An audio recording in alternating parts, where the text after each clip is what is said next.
अगला क्वेश्चन है हमारा, x में से x का 15% घटाने पर प्राप्त संख्या x को निम्न में से किससे गुणा करने पर प्राप्त होगी। ठीक है ना।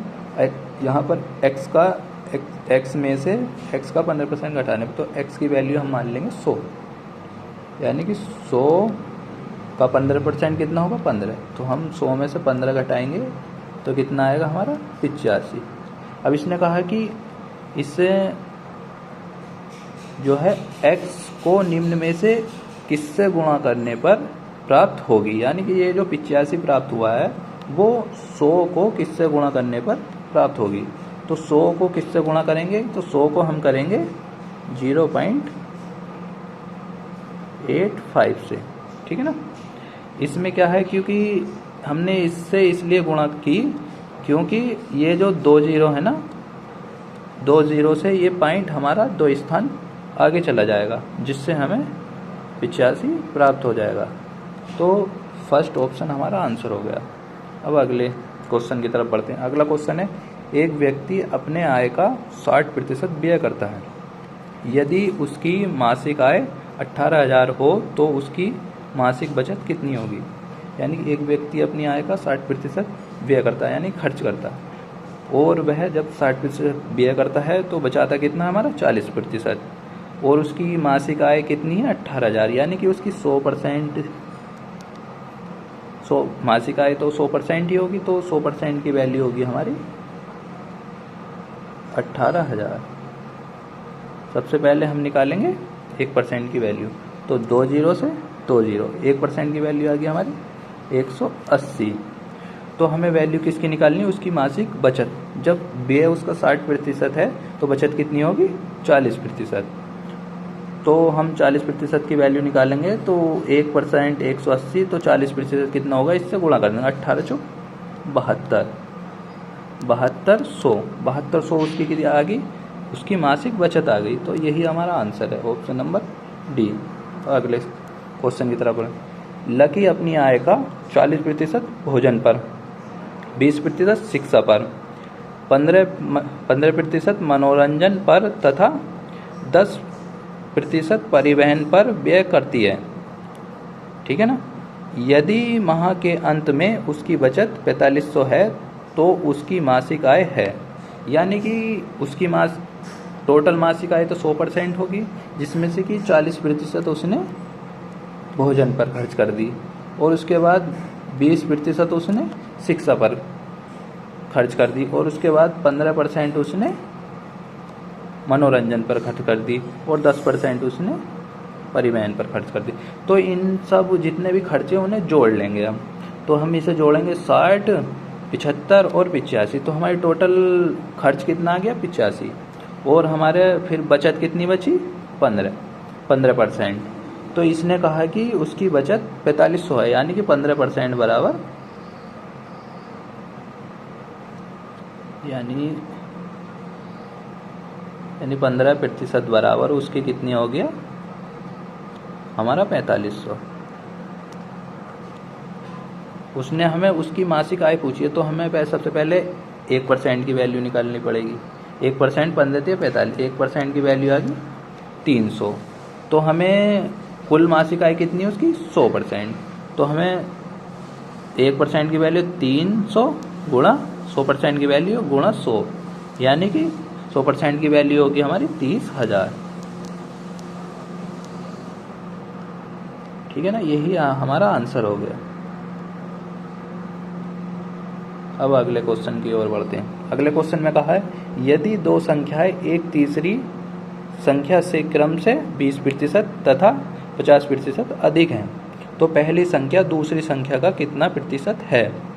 यानी कि कोई तीन संख्याएं हैं, पहली संख्या, दूसरी संख्या और तीसरी संख्या। उसने कहा है कि दो संख्या एक तीसरी संख्या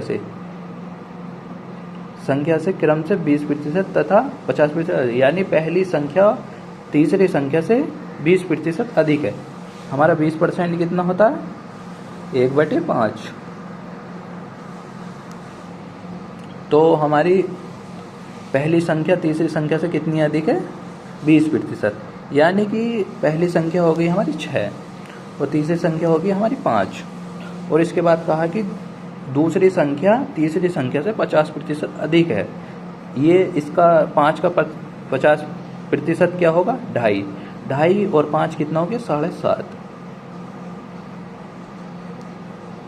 अब हम जो है ना पॉइंटों में पॉइंटों से हटाने के इसे तीनों संख्याओं को 2 से गुणा कर लेंगे। तो ये आ जाएगा हमारा 10, ये आ जाएगा हमारा 15, जिससे कि हमारी कैलकुलेशन थोड़ी सिंपल हो जाए, और ये हो जाएगा हमारा 12। ठीक है ना। अब उसके बाद उसने पूछा है तो पहली संख्या दूसरी संख्या की कितने प्रतिशत है, यानी कि पहली संख्या कितनी है हमारी? 12 और दूसरी संख्या कितनी है? 15। तो 12 15 का कितने प्रतिशत है? अब या तो गुणा 100 करके निकाल लो या सीधे फ्रैक्शन बना लो, उससे निकाल लो। यानी कि 3 चौक 12,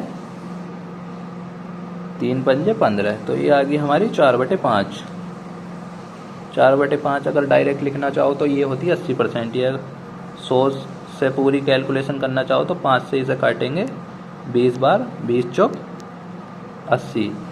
ये हमारा आ गया 80%, जो कि हमारा डी ऑप्शन में।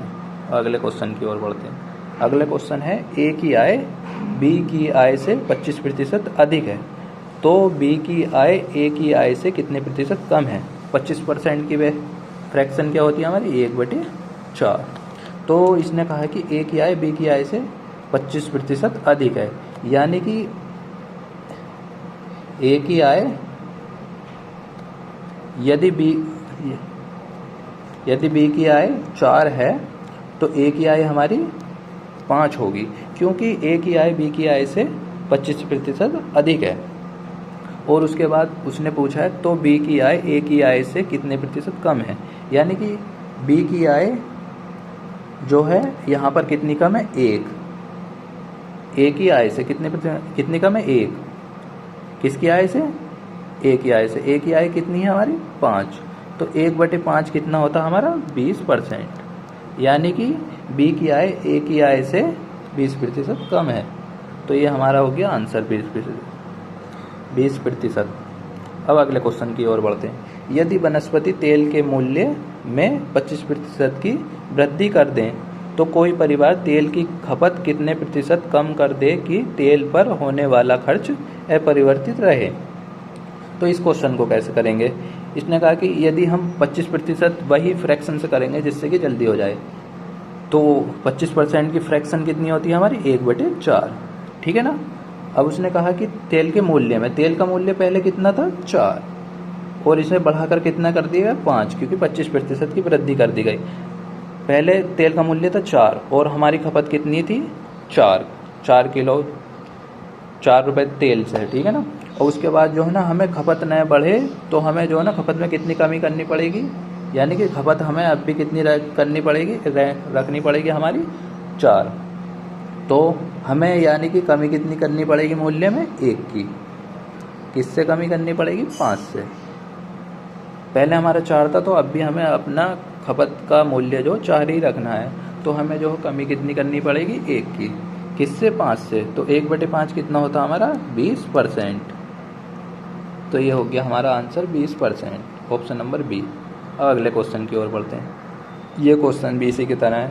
यदि प्याज के मूल्य में 50% की वृद्धि कर दी जाए तो प्याज की खपत में कितने प्रतिशत की कमी करनी होगी ताकि प्याज पर होने वाला खर्च अपरिवर्तित रहे? यानी कि प्याज का मूल्य कितना था? फ्रैक्शन क्या होती है? 50% की 1/2।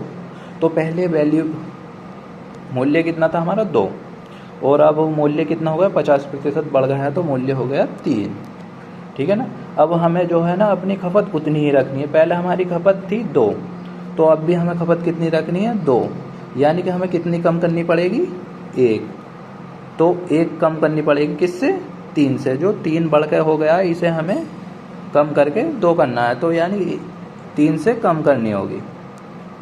तो 1/3 की कितने परसेंट होता है? 33.33%। यही हो गया हमारा आंसर, जो कि ऑप्शन नंबर बी है। ठीक है दोस्तों, आज इतना ही रखते हैं। अगर वीडियो अच्छी लगी हो तो लाइक करें और सब्सक्राइब करें चैनल को।